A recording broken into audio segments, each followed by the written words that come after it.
Suara Perubahan. Saya suka sekali semangat ibu-ibu bertiga di depan ini. Bicara soal semangat ya, tadi kan sudah ada tuh semangat-semangat relawan musyawarah perempuan di daerah-daerah. Nah, ini sejalan tidak sih dengan para koalisi Bang Willy? Ya, itu kan banyak ini kok. Maksudnya bukan banyak, maksudnya kan pendukungnya banyak itu di koalisi. Cuma satu partai. Bisa sejalan disamakan nggak semangatnya itu, Bang? Ya, tidak ada perubahan yang bisa dilakukan hanya oleh satu atau segelintir orang. Perubahan itu lahir dari, kalau ada lagunya tuh, lagu Pak Untoro. We walk hand in hand, we walk hand in hand. Nah, jadi berjalan bersamaan. Dan itu spirit yang paling luar biasa kalau kita belajar. Ini apa yang dilakukan oleh Forum Rebuan ini mengembalikan hitoh sejatinya deliberatif demokrasi itu. Jadi kalau kita belajar dari kontestasi Pilpres Amerika gitu. Sebelum ada preliminary itu, orang kumpul semua seperti ini, apa yang mereka diskusikan adalah agenda perubahan apa. Jadi bukan janji. Ini Anies dengan teman-teman relawan, dengan partai koalisi, membuat sebuah kultur baru.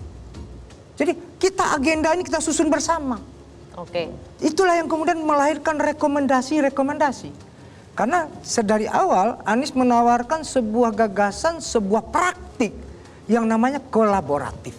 Baik. Jadi tidak ada dominasi di sana. Kita duduk sama rendah, berdiri sama tinggi, bergerak, maju bersama. Maju bersama. Spirit itu yang kemudian termanifestasikan bergelora bersama.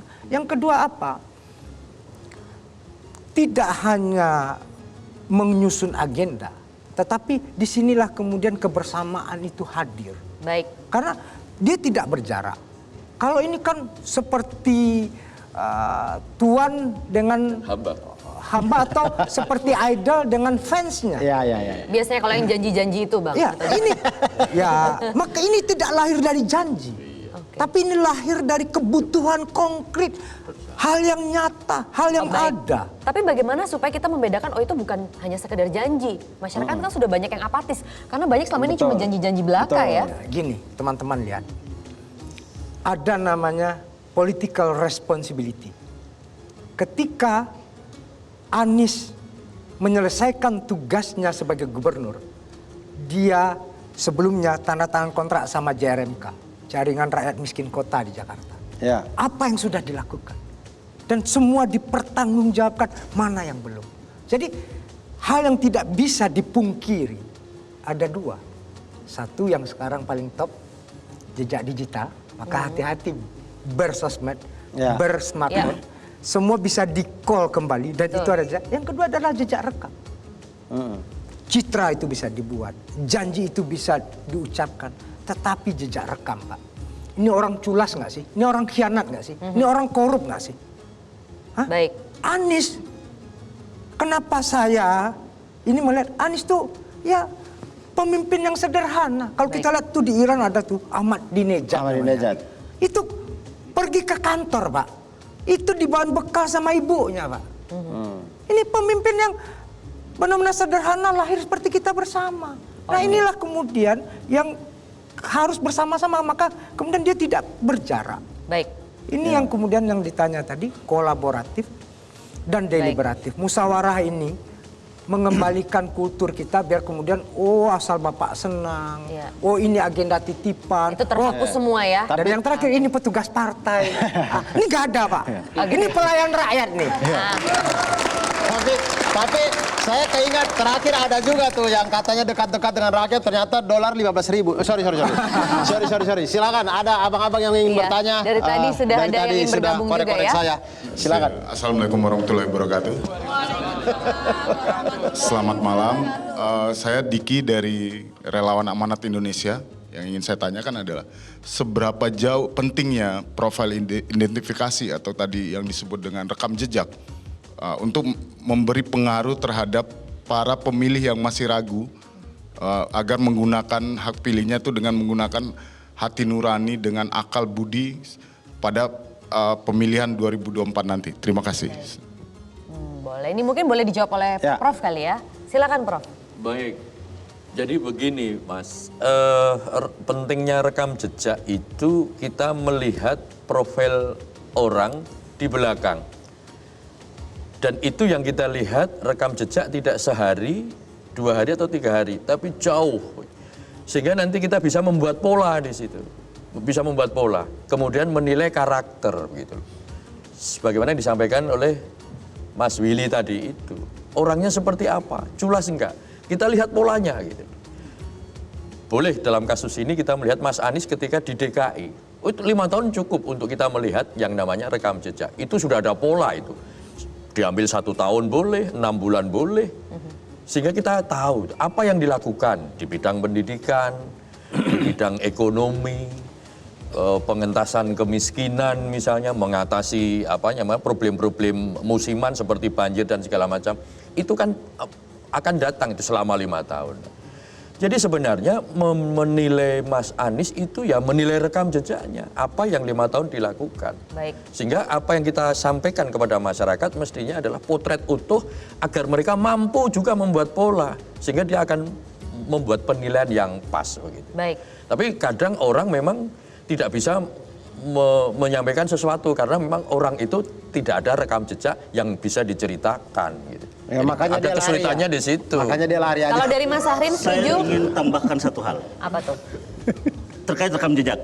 Jadi kita ambil contoh bahwa dalam salah satu jalan dari 8 jalan perubahan yang dibangun oleh Anies sebagai misinya yaitu memastikan kebutuhan pokok dan biaya hidup yang murah. Nah kita lihat ke belakang bagaimana apa yang dilakukan di Jakarta. Kita ingat bahwa Jakarta ini itu terdiri dari Jakarta Daratan dan ada Jakarta Kepulauan dan itu bagian dari Jakarta yaitu Pulau Seribu. Ya. Ya, kita tahu bahwa ada disparitas, ada jarak antara Jakarta Daratan dan Jakarta Kepulauan soal harga, sembako, soal listrik, soal kebutuhan air. Nah, apa yang dilakukan oleh Anies dalam hal itu? Yaitu Anies melakukan program yang tadi itu. Bagaimana agar akses terhadap kebutuhan pokok, listrik, air sama dengan yang didapatkan oleh masyarakat. Makanya Anies mengintervensi melalui program pemerintah DKI Jakarta yaitu melalui logistik dan yang kedua menghadirkan Jack Grosir yang tadinya di Jakarta Daratan dibangun di Jakarta Pulau yang kita kenal dengan Pulau Sebira. Artinya apa?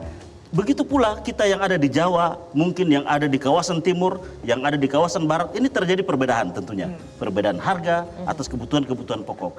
Nah, Anies melalui program ini, dia akan melakukan itu sebagaimana yang dilakukan antara Jakarta Daratan dan Jakarta Kepulauan. Sehingga insya Allah kawasan timur Indonesia juga sama dengan agar apa yang dirasakan di Jakarta sama juga dirasakan di kawasan timur maupun di kawasan barat lainnya. Jadi sudah ada bukti sebelumnya ya? Iya, karena tadi sudah ada contoh dari Jakarta Daratan dan Jakarta Kepulauan. Ya. Masuk akal. Masih ada satu lagi ya? Di Yupu Kampung kan begitu kan, Du? Iya. Kita kalau beli buku tuh ada harga Pulau Jawa. Nah itu, iya. Ada harga khusus luar Jawa. Itu. Gitu. Anies akan membangun itu sebagaimana dia bangun di Jakarta. Itulah yang disebut dengan rekam jejak. Iya. Baiklah. Jadi prediksi terbaik untuk ke depan itu adalah rekam jejak. Kalau mau lihat bagaimana dia ke depan, lihatlah rekam jejak ke belakang. Seperti itu kira-kira. Sekarang kita juga mau lihat ke belakang lagi karena ada yang mau Ada bergabung lagi yang juga. ingin bertanya. Silakan. Abangku dari Mercu Buana ya? Ya silakan Bang. Baik, terima kasih atas kesempatannya. Assalamualaikum warahmatullahi wabarakatuh. Selamat malam semuanya, nama saya Aldo Octavian dari Universitas Mercu Buana, Fakultas Ilmu Komunikasi.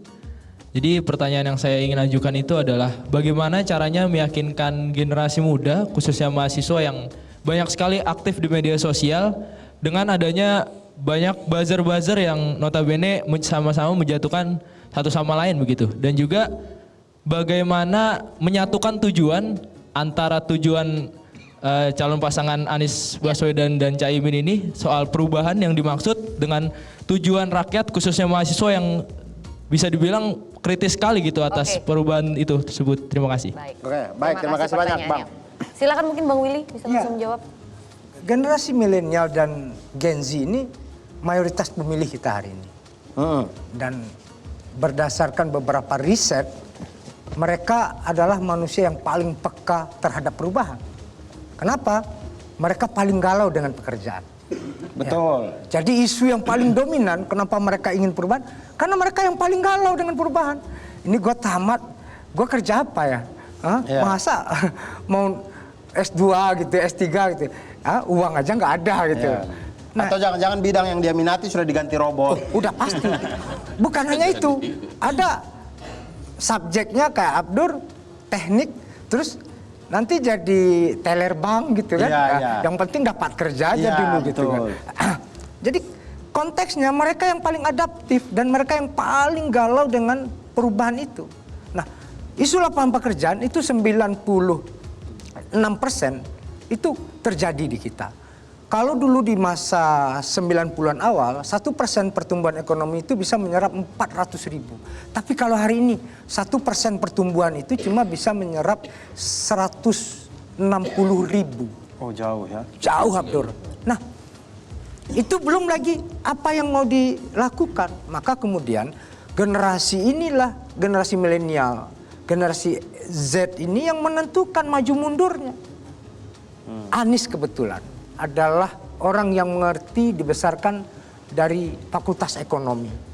Dan kemudian mampu meletakkan the crucial point adalah sumber daya manusia kita. Jadi di dalam tadi dibilang apa yang ingin kita lakukan? Pertama, kita pernah satu bangsa sudah terbangun Indonesia. Satu negara, bahkan ada negara kesatuan, negara integral, itu Natsir. Apa yang hari ini satu bahasa sudah. Apa yang belum terjadi sampai hari ini adalah satu kesemakmuran. Yang Abdur bilang, ini harga Pulau Jawa kah? Iya, iya, iya. Hah? Ini harga desa kah? Ini harga kota kah? Nah, jadi itu masih belum terjadi. Nah, kenapa ini belum terjadi? Karena pemerataan belum ada. Jadi tagline Anies itu Indonesia adil makmur untuk semua. Nah, poin yang tadi adalah lapangan pekerjaan itu kita harus meningkatkan sumber daya manusia kita. Itu yang poin paling krusial. Kita misalnya sekarang yang paling hebat India, mereka jam produktif kerjanya 12 sampai 14 jam kerja. Kita 8 jam potong rokok, potong ngopi, potong ngerumpi. Goyang TikTok, belum goyang TikTok. Belum goyang ini. Balas komen. 6 jam. Betul. Perbanding 12 dan 14 jam. Kenapa? Karena ini 2010 kami pernah buat simposium nasional sama Mas Anies. Itu karena perspektif kita cuma tergantung pada barang yang sudah diberikan pada Tuhan. Kita dinamobokkan Indonesia kaya, kita tanam kayu jadi ubi gitu. Tapi yang membedakan satu negara maju dengan negara yang biasa-biasa saja adalah manusianya. Oke. Jadi bagaimana manusianya bisa berdaya saing dan unggul. Baik. India miskin, bahkan lebih miskin orang di sana di Kalkuta itu jual mata, jual limpa, ya kan? Lebih miskin dari kita. Tapi kenapa mereka hari ini begitu hebat menguasai dunia? Hampir semua manajer-manajer perusahaan-perusahaan hebat di dunia ini India. Ya, ya. Itulah yang kemudian ingin dilakukan oleh Anies dan Muhaimin Iskandar. Untuk anak-anak muda ya.